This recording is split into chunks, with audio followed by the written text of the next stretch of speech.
Yan mga ka-agree, usually yung timbang nila 36. Ito mga ka-agree,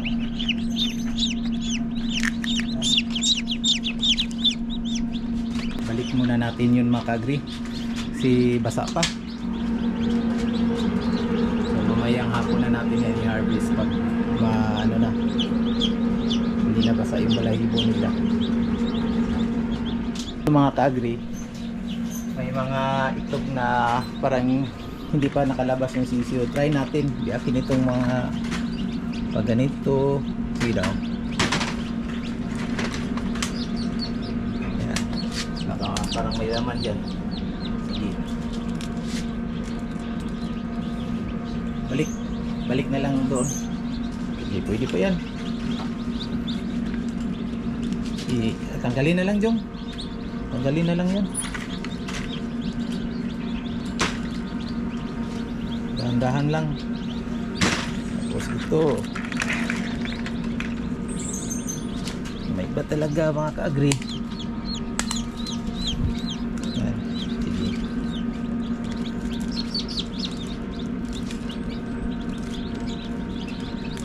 Di akin. Dapat may trapo. Sige. Tanggalin na.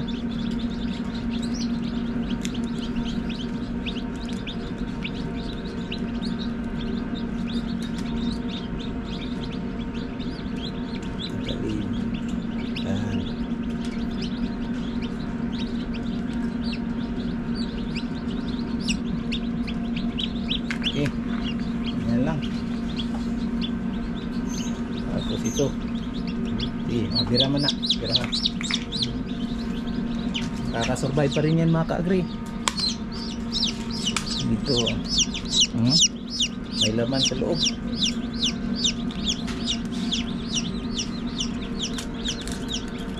Tapos ibalik lang natin doon sa hatcher.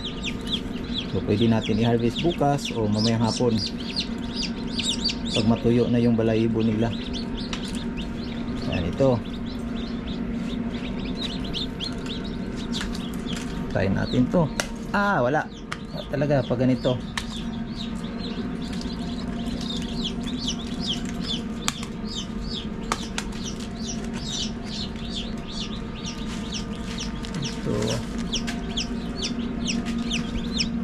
Ito yung try daw yung buhay, parang walang buhay, no? Hindi gumalaw, no? Tapon na lang yan dyan. Dun, dyan. Okay. So balik na lang muna natin ito, Jong. Ito lahat, Jong, kasi may mga iba dito na hindi pa nakalabas, oh.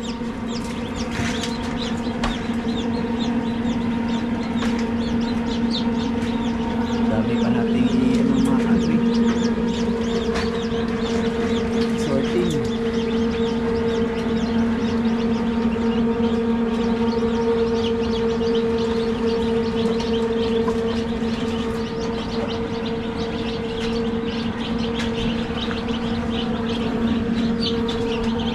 Hatid muna siguro natin to, Jong.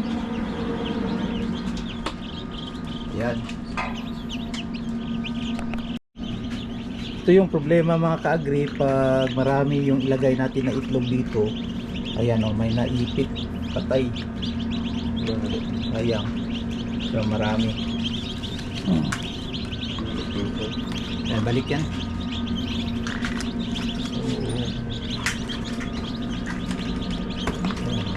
Marami pa dito. Ito nakalabas. Ayan.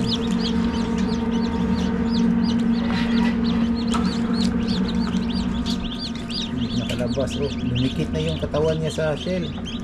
Ayan yung. Sige, tagalin. Lumikit na yan ba? Sige. Lumikit na. Yan yung problema pag sobrang dami yung ilagay natin na itlog, yung sobra talaga yung nalagay natin. Ayan, may pa to. Yan, may naipit na naman Jong. Sayang Jong, oh. Wala? Dikit na masyado. Sige lang, okay lang. Diretso na, biraha lang. 50-50 na yan.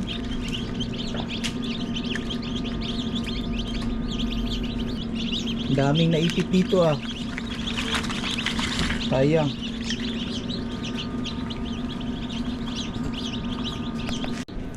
Inabot kami ni Jungjung ng 2 oras mahigit. Yan. Hindi pa kami nakapagpananghalian. Ayan. So last na to. Tapos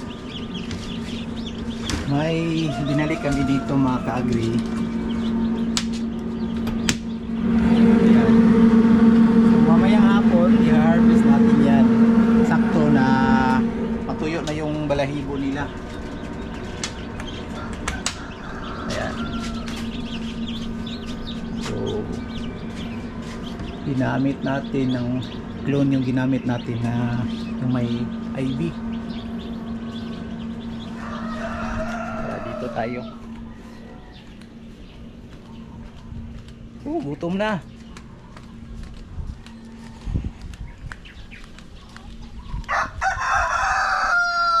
Ayan, dito tayo mag-upisa.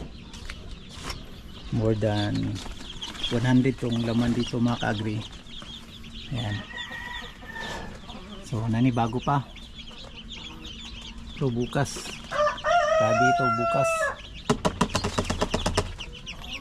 Ayan o. So kulang yung tubigan. Dagdagan natin ng 2 pa.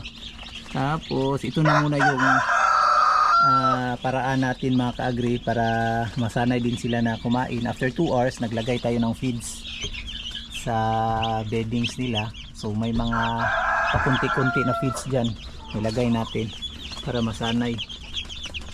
Yan. Yan o. Yan. Pag masanay na ilagay na natin sa feeder yung feeds. Dito, mga lalaki to dito. Ayan. Napagod pa. Dito din. Parang hindi na natin gagamitin to dito mga ka-agri. Ayan. Hindi na muna natin to gagamitin kasi kasya lang dito sa mga brooder natin. Dito sa mga brooder box. Dito may laman to dito. Dito. Yan. Yan sila. Tapos dito may laman din yan. Tapos dito lalagyan din natin ng mga almost 100. Yan. Okay. So alauna na ng hapon dahil hindi pa kami nakapag-lunch ni Jungjung.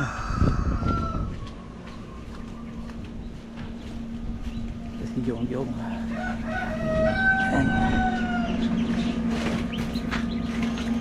Tapos importante talaga mga ka-agri, pagkatapos natin dito maglilinis talaga tayo sa hatcher saka sa paligid. Kunin natin lahat ng mga eggshells, tapos yung mga patay na mga sisiw na hindi nakalabas. Actually maraming mga sisiw of ka-agri na nag-develop talaga. Actually sobra 20, mahigit 20 yung nakuha namin na nag-develop na talaga, kaso walang buhay. So syempre patay. So siguro doon natamaan doon sa palaging nag-brown out. Yun siguro mga ka-agri. Pero nag-develop na talaga mga ka-agri, kaso lang hindi nakalabas. Kunti lang talaga yung bugok yung no. Yung parang walang sisiw talaga, parang 2 lang yung nakuha namin out of mga 500 siguro yung nilagay namin sa hatcher. More than 500, from 700 almost 600 talaga. So titingnan ko mamaya yung record mga ka-agri para eksakto talaga. Ayan. So tapos spray tayo mamaya, linis, then spray na naman. Tapos ito dito, next week lipat natin doon sa hatcher. Tapos ito namang makolekta natin next week, marami na rin yan. So ilalagay na naman natin dito sa hot setter, tapos hatcher, tapos doon sa brooder, tapos papalakihin dyan, tapos ibenta. So paikot-ikot lang talaga mga ka-agri yung trabaho natin dito. Ang importante, hindi madapuan ng sakit yung mga alaga natin. Importante na malinis yung area, yung biosecurity natin, yung disinfectant natin, yung food bath natin. Tapos yung bisita, hindi tayo dapat palaging nagpapasok sa area natin. Yan, kung may bisita man, dito natin pinahintay natin dyan. So as much as possible, hindi natin pinapasok dyan yung mga bisita. May food bath tayo dyan, tapos nagsispray din tayo sa mga sapatos nila o tsinelas. Ayan. So I think mga more than 500 yung nakuha natin. So malalaman natin mamaya mga ka-agri. So ayan mga ka-agri, tapos na natin nalinisan dito. Ayan. So tinapos na namin. Tapos mag-spray kami mamaya dito. Tapos may naiwan pa. And siguro nasa mga ano yan, almost 20 yan. Andyan na basa pa yung balahibo. So ayan, thanks for watching. Sa mga hindi pa nakapag-subscribe dito sa ating YouTube channel, sa ating Facebook page, saka sa TikTok, pa-like naman mga ka-agri. Maraming salamat. Sana nagustuhan nyo itong content na to, at sana makapag-gawa pa tayo ng maraming content tungkol dito sa backyard farming, dito sa free range chicken farming. Ayan. God bless and maraming salamat.